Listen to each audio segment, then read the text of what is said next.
सिमट के इस कॉफी टेबल बुक में आपने अपने कई रंग बिखेरा है। मैं माननीय जी से बहुत ही आदर के साथ निवेदन करूंगी कि आज कृष्ण जन्मोत्सव के इस पावन अवसर पर अपने शुभाशय वचनों से हमें अभिषेचित करें, हमारा मार्गदर्शन करें और आप सब मेरे साथ एक बार जोरदार तालियों से माननीय का स्वागत करेंगे।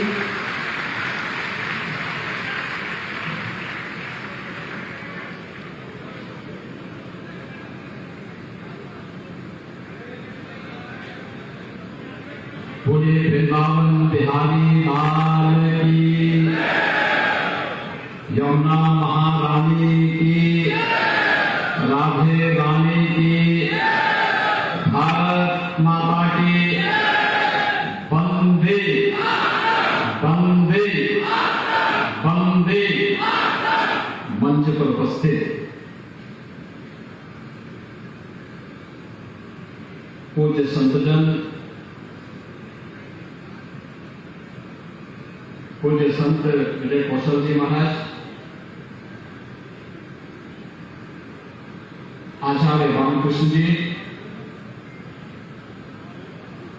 यहां पर उपस्थित हमारे सभी पूज्य संतजन, प्रदेश सरकार में मेरे वरिष्ठ सहयोगी मंत्रीगण, चौधरी लक्ष्मी नारायण जी, श्री सूर्य प्रताप शाही जी, श्री जयवीर सिंह जी, मान्य विधायकगण, श्री श्रीकांत शर्मा जी, श्री पूरण प्रकाश जी, श्री राजेश चौधरी जी, श्री मेघश्याम सिंह जी, श्री ओम प्रकाश सिंह जी, श्री विद्यासागर सोनकर जी, मुकेश आर्य बंधु जी, किशन सिंह जी, चौधरी तेजवीर सिंह जी, रविकांत गर्ग जी, देवेंद्र शर्मा जी,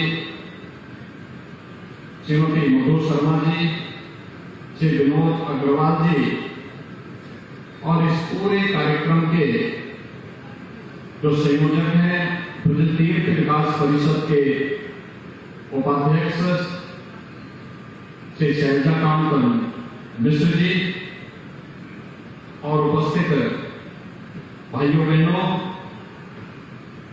आज श्री कृष्ण जन्माष्टमी है।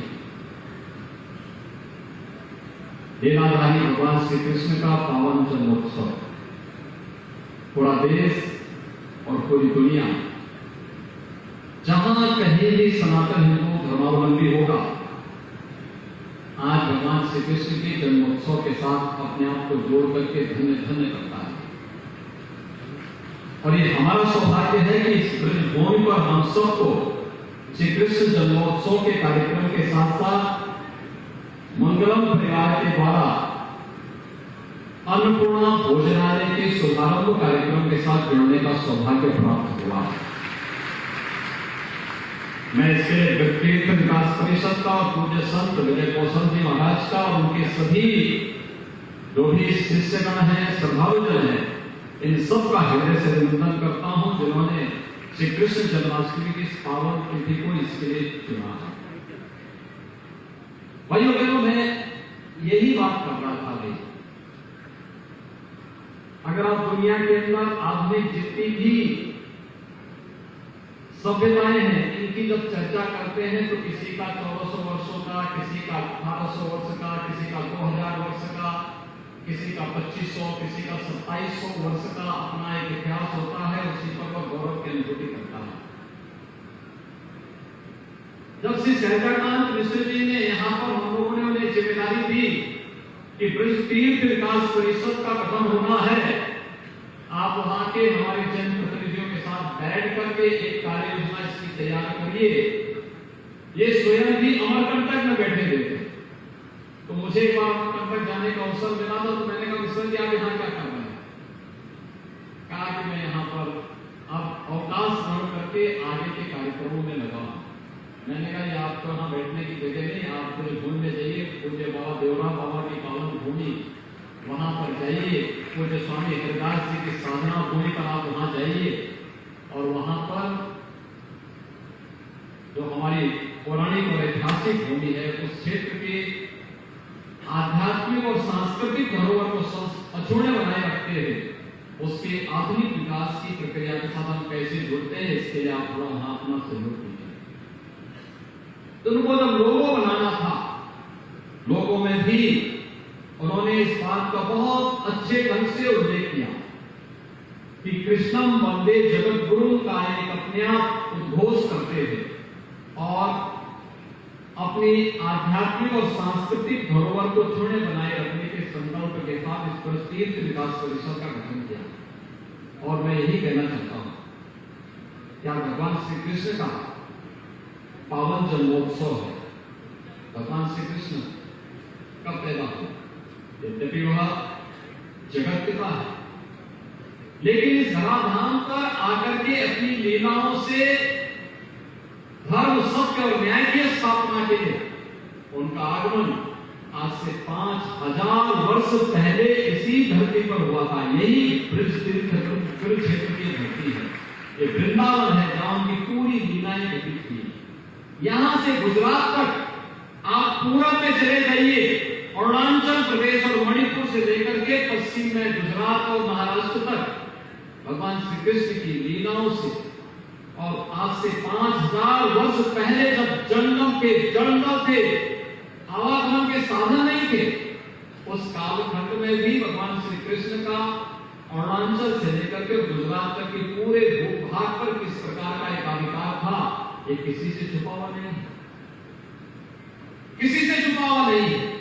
और वही मैं कह रहा था कि यही तो है अपनी आध्यात्मिक और सांस्कृतिक धरोहर को अक्षुण्य बनाए रखने और उनके संरक्षण का अभियान, जिसे दुनिया 1400, 2000, 2500, 2700, 3000 वर्षों तक सीमित करती है। और हम तो कह सकते हैं कि द्वापर में हमारे भगवान श्री कृष्ण आए थे और 5000 वर्ष पहले अपनी लीलाओं को इन्हीं क्षेत्रों में आकर के करते हैं। मैं देख रहा था, या जब भी मैं नहाता हूं मैं देखता हूं नंगे पैर लोग चल रहे हैं, गठरी बांध करके चल रहे हैं। कोई अपेक्षा उनकी किसी से नहीं होती है, केवल एक इच्छा होती है कि हम भी भगवान के लिए अपना कुछ अर्पित करके उनका दर्शन करते हैं। एक ही भाव वहां होता है, तदीयम वस्तु गोविंदा तुभ्यमेव समर्पये। और इसी भाव के साथ वो आता है और उस पवित्र भाव के साथ यहां पर जिस श्रद्धा भाव के साथ उसने इस तीर्थत्व प्रदान किया है, उस भाव को और मजबूती से आगे बढ़ाने के लिए आज अन्नपूर्णा भोजनालय का शुभारंभ तीर्थ विकास परिषद और मंगलम परिवार के संयुक्त तत्वाधान में जब प्रारंभ होता है तो वह सर्वत्र वंदनीय होता है। और अभिनंदन मैं करने के लिए स्वयं आज यहां पर आया हूं। और ये फिल्म आज सुबह प्रातः काल में बलिया में था। आज बलिया बलिदान दिवस है। आज ही के दिन बलिया में 1942 में 50,000 की भीड़ ने जेल के फाटक तोड़ करके, देखिए कितना अच्छा संयोग है कि जेल का फाटक तोड़ करके उस समय के क्रांतिकारी चित्तू पांडे को, राधा मोहन सिंह को, कृपाशंकर चौबे जैसे क्रांतिकारियों को जेल के अंदर से छुड़ा करके और बलिया को स्वतंत्र घोषित किया था। भारत स्वतंत्र हुआ था 1947 में और बलिया ने अपने आप को 1942 में ही स्वतंत्र घोषित कर दिया था। और उसके बाद वहां पर अंग्रेजों ने जब पुनः बलिया पर कब्जा किया तो बड़ी क्रूरता ढाई थी। दर्जनों गांवों में आग लगा दी थी। 84 लोग अंग्रेजों की गोलियों से भून दिए गए थे, लेकिन बलिया कभी पीछे नहीं हटा और क्रांति के लोग निरंतर जलती रही। तो आज जब मुझे 2 महीने पहले पूज्य संत विजय कौशल जी महाराज ने अन्नपूर्णा भोजनालय के बारे में अवगत कराया, मैंने कहा मैं जरूर आऊंगा। और मैं 19 अगस्त की स्थिति को नोट तो कर लिया, लेकिन इसी दौरान आजादी के अमृत महोत्सव कार्यक्रम में बलिया के लिए कार्यक्रम लेंगे। मैंने कहा मैं बलिया के बाद फिर यहां पर आऊंगा तो दोनों काम एक साथ हो जाएंगे, क्योंकि उस समय के क्रांतिकारी भी तो भगवान कृष्ण से ही प्रेरित थे। भगवान कृष्ण ही सब क्या होते थे। आज हम जो कुछ भी करते हैं, परित्राणाय साधूनाम विनाशाय च दुष्कृताम, उसके पीछे भगवान की ही वाणी है, भगवान का ही मंत्र है, उन्हीं का आदेश है और उन्हीं का उपदेश भी है। और उसी उपदेश पर प्रेरणा लेकर के आज हम सब यहाँ पर उपस्थित हुए हैं। मैं इस अवसर पर ब्रजतीर्थ विकास परिषद की समग्र विकास की जो व्यापक कार्य योजना यहाँ के जनप्रतिनिधियों के साथ मिलकर के ब्रजतीर्थ विकास परिषद लेकर के चल रहा है, वो एक समग्र विकास की है। यहाँ का आध्यात्मिक विकास भी, यहाँ का सांस्कृतिक विकास भी और आधुनिक विकास के मॉडल के रूप में प्रस्तुत करना जो आज की आवश्यकता है। हम कहीं पिछड़ न जाए। आपने देखा होगा प्रधानमंत्री मोदी जी भारत की इसी आध्यात्मिक और सांस्कृतिक विरासत को वैश्विक मंच पर किस रूप में लेकर के जा रहे हैं। योग को विश्व योग दिवस के रूप में स्थापित करना, 21 जून की तिथि विश्व योग के दिवस के रूप में पूरी दुनिया के सामने आ जा चुकी है। कुंभ, प्रयागराज कुंभ, यूनेस्को ने उसे विश्व की एक सांस्कृतिक धरोहर के रूप में, मानवता की सांस्कृतिक धरोहर के रूप में मान्यता दी। और यही नहीं, विगत वर्ष को हमें वृंदावन के वैष्णव कुंभ को भी आयोजित करने का सौभाग्य प्राप्त हुआ। देखिए राधे रानी की क्या कृपा थी। इन पूज्य संतों के सानिध्य में जब यहाँ पर वृंदावन का वैष्णव कुंभ संपन्न हो रहा था, कोरोना की आहट थी दुनिया के अंदर, और जिस दिन तक यहाँ पर पूज्य संतों की उपस्थिति में राधे रानी की कृपा से, यमुना महारानी की कृपा से, जिस दिन तक पूज्य संतों का वैष्णव कुंभ था, तब तक उत्तर प्रदेश में कहीं भी कोरोना नहीं था। और जैसे ही संतों के कैंप उठे, उसके बाद कोरोना की आहट आती गई। और आपने देखा होगा उसके बाद इतनी भीषण संक्रमण इस महामारी की फैलती हुई दिखाई दी। लेकिन हम लोग, ईश्वर की कृपा थी, आप सबका सहयोग था, हम लोगों ने कोरोना महामारी को भी नियंत्रित किया, बेहतर प्रबंधन करने का प्रयास किया और आज हम लोग इसको लगभग नियंत्रित कर चुके हैं। लेकिन सावधानी और सतर्कता अत्यंत आवश्यक है। आज उत्तर प्रदेश एक नई दिशा की ओर आगे बढ़ रहा है। काशी में काशी विश्वनाथ धाम, आपने देखा होगा अकेले सावन के महीने में 1 करोड़ श्रद्धालु काशी में गए थे, काशी विश्वनाथ धाम दर्शन करने के लिए। एक महीने में 1 करोड़ श्रद्धालु। और यही नहीं, अयोध्या में भगवान श्री राम की जन्मभूमि बनने के साथ ही अयोध्या भी अब एक बार फिर से हमें त्रेता युग की याद को स्मरण कराती है।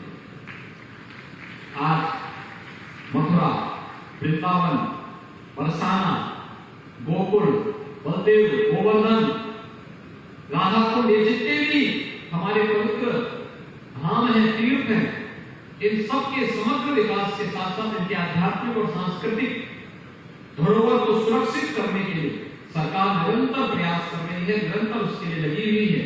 पूज्य संतों के सानिध्य में हम सबको सफलता प्राप्त हो, आज यही प्रार्थना करने के लिए मैं यहाँ पर आया हूँ। माँ के बिहारी की कृपा हम सब पर बनी रहे, उत्तर प्रदेश वासियों पर, देशवासियों सब पर बनी रहे और हम एक अच्छी दिशा में, सकारात्मक दिशा में अपने देश के लिए, अपने धर्म के लिए और देश और प्रदेश की जनता के कल्याण के हित के बारे में सोचते रहें, उनके लिए कार्य करते रहें। इस विश्वास के साथ श्री कृष्ण जन्मोत्सव की आप सबको मैं हृदय से बधाई देता हूं, आप सबको मैं हृदय से अभिनंदन करता हूं और यही बाकी बिहारी से प्रार्थना करता हूं कि कृपा हम सब पर सदैव बनी रहे, हम लोक कल्याण के लिए अपने आप को समर्पित भाव के साथ आगे बढ़ा सके।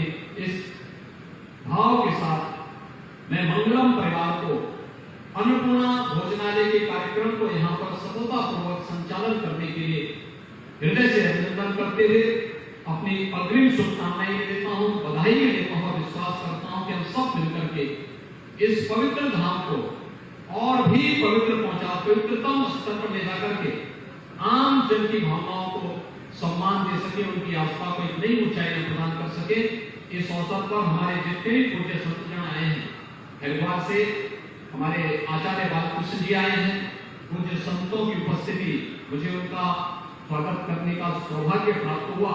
इन सभी पूज्य संतों का मैं इस अवसर पर हृदय से अभिनंदन करता हूँ। श्री कृष्ण जन्मोत्सव की हृदय से बधाई और शुभकामनाएं आप सबको देते हुए अपनी वाणी को यहीं पर विराम देते हुए आप सबको एक बार फिर से आप मेरे साथ बोलेंगे, बोले वृंदावन बिहारी लाल की, भारत माता की, भारत माता की, भारत माता की।